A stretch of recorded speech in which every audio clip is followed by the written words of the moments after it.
Oh yes, this is a thing now.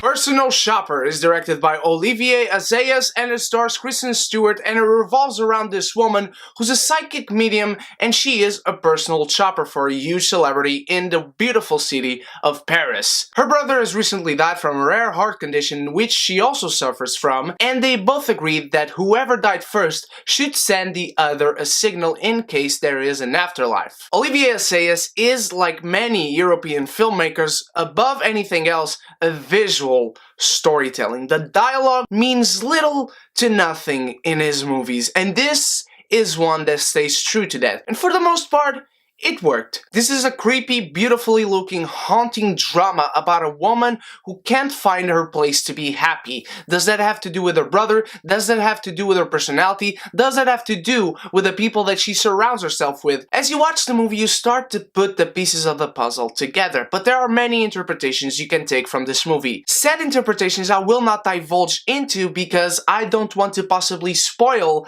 the interpretation that you will have as you finish watching this movie. I have always been a defender of her because, yes, she was very bad in Twilight, but Twilight couldn't make Michael Sheen and Lee Pace be good. I thought in many other movies that she was in, she was really, really good, but besides Still Alice, I never thought she was great. And here, she is great. She is very subdued. She is very restrained. Her performance is secluded. It almost feels like she never really paid attention to the people that were behind the camera. She always felt alone, and you get that through her performance and through the character. This character, besides being nice and talking politely and relating to her sister-in-law, does not really want to hang out with any other people. You see her traveling a lot. You see her buying clothes for her boss a lot. You see her just putting stuff down and going her own way. You always see her alone for most of the movie. You see her going into this house, this old house that belonged to her brother before he died, and her sister-in-law wants to sell it to some people. And she goes there to try and find her brother's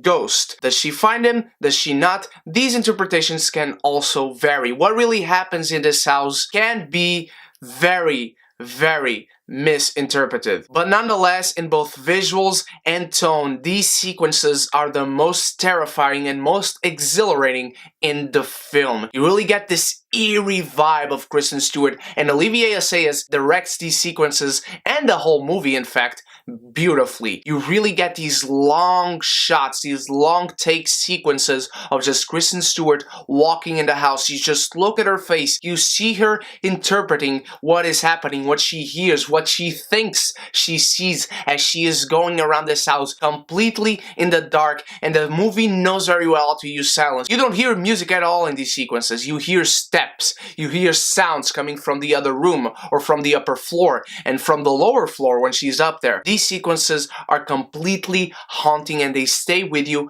till the end of the movie, because from then on, the movie kind of loses the focus on this house and just goes about the focus on Kristen Stewart's character's interpretation of what is going on with her brother, with her life, with someone that starts texting her mysterious text messages. This unknown number is basically stalking her and simply bothering her. Is simply changing who she is, and she is becoming something that she doesn't want to be. To avoid spoilers, I'm just going to say this takes us on a haunting, psychologically exhilarating, and a great examination of a character's thought process. How Kristen Stewart's character changes in this film might be very subtle for many people. I bet many people are not going to notice how this character changes in a psychological way. I thought her character was very well handled. I thought her performance was great. The movie looks absolutely stunning. The camera movements, these spanning shots, these long takes that don't cut away from anything and let you really sink into the haunting atmosphere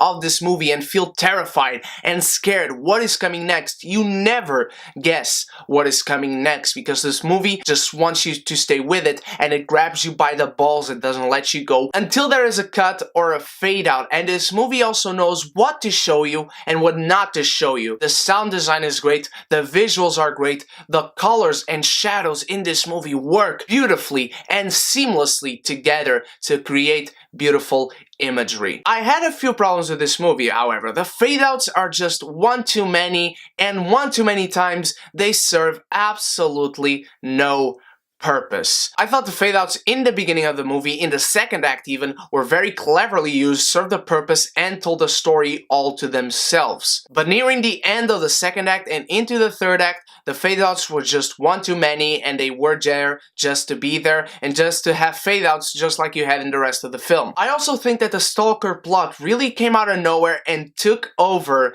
the ghost story that was really exciting and thrilling in this film. It serves a great purpose, a great allegory, a great metaphor for many other things, which I will not spoil, but it should have never taken over from that other storyline. The ending of this movie completely took me by surprise, and I don't want to talk much about it. I'm just going to say, don't pay any attention to anything besides Kristen Stewart's emotion through her face in the ending sequence of this film. Personal Shopper is a psychological thriller and drama put to a T. It looks beautiful and it stays with you and it leaves you thinking about it. And these are the best types of films. Personal Shopper gives us a great performance, a great fresh drama with so many European sensibilities. You will absolutely love it if you are a fan of art house cinema. And I will say that Personal Shopper is a collector's item.